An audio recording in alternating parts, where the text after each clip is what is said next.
Dottore, questa è la nostra ultima seduta. Sa, mi ha fatto bene parlare con lei. La verità è che avrei tante altre cose da dirle. Ho incontrato 3 persone ieri. Quel mio amico che si è fatto crescere la barba, indossando Ray-Ban Wayfarers, con la sua camicia di flanella a quadrettoni rossi e neri.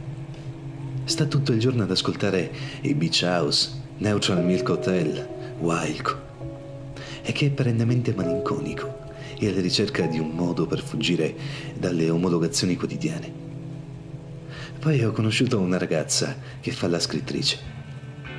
Ha sempre scritto romanzi rosa, collane e collane di storie di uomini eroici e bastardi, donne bistrattate, amori ridicoli e tanta finta passione. Robetta da discount, insomma. Ora si è messa a scrivere la storia d'amore di un ragazzino di nome Solomon, che va a caccia di gatti randaggi da vendere ad un ristorante cinese e che si innamora di 2 ragazzine e dopo aver rapinato un fast food lo invitano alle vacanze di primavera.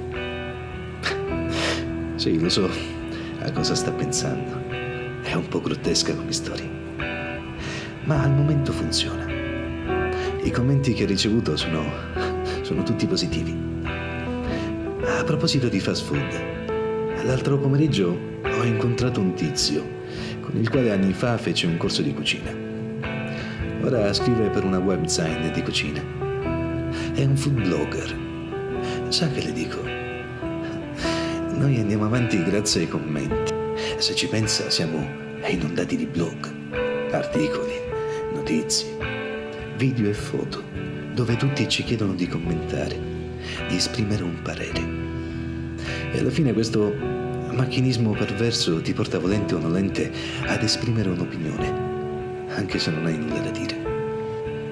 Moralisti della domenica che straparlano e si incazzano su ogni argomento, dalla politica alla musica, dal cinema allo sport, all'economia alla religione. Il mondo, sì, glielo dico io, andrà avanti grazie alle opinioni forzate della gente, grazie a questi commentatori rivoluzionari da salotto. Saremo liberi da ogni peccato e sicuri da ogni turbamento. Mi fanno paura, dottore. E poi per ultimo, un mio amico delle elementari. L'ho visto camminare in giacca e cravatta lungo il corso principale di via Gramsci. Sicuro di sé e con una promettente carriera di politico davanti grazie allo zio. Da piccolo aveva problemi comportamentali.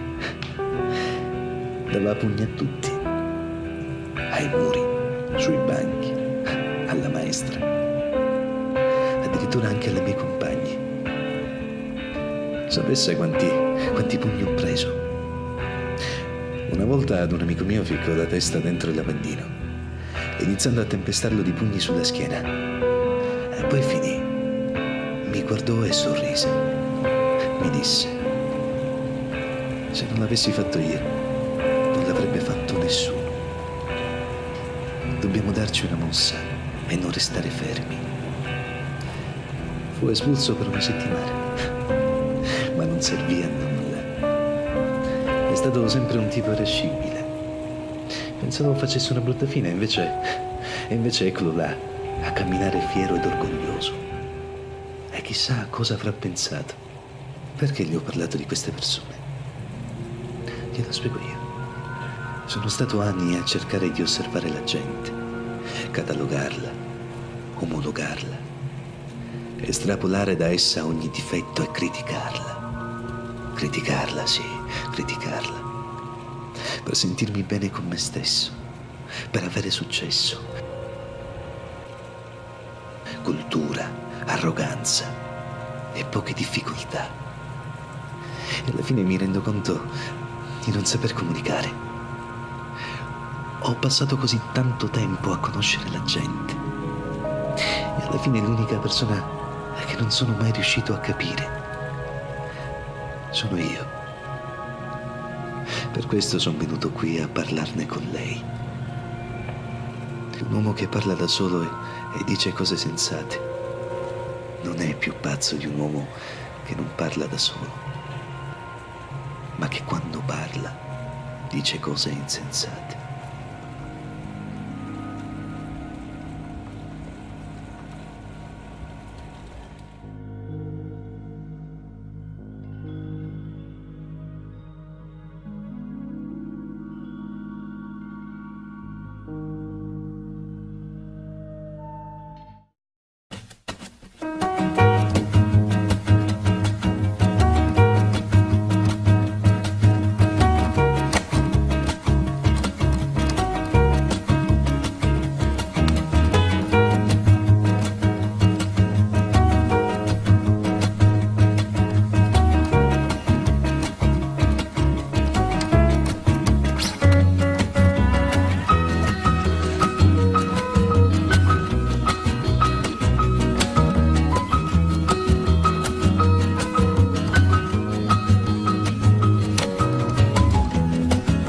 If you wanna be my friend, you want us to get along, please do not expect me to wrap it up and keep it there.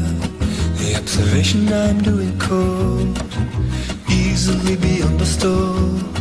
A cynical demeanor, but one of us misread.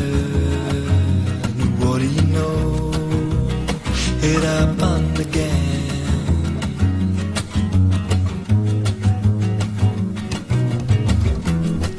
A friend is not a means you utilize to get somewhere. Somehow didn't notice friendship is an end. What do you know? It happened again.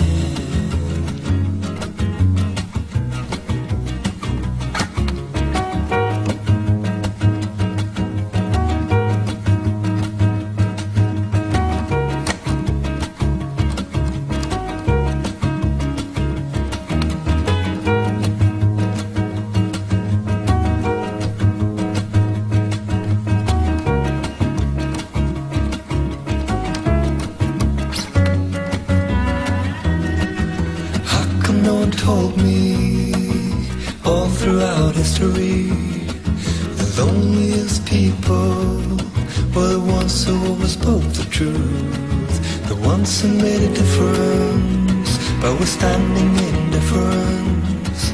I guess it's up to me now. Should I take that risk or just smile?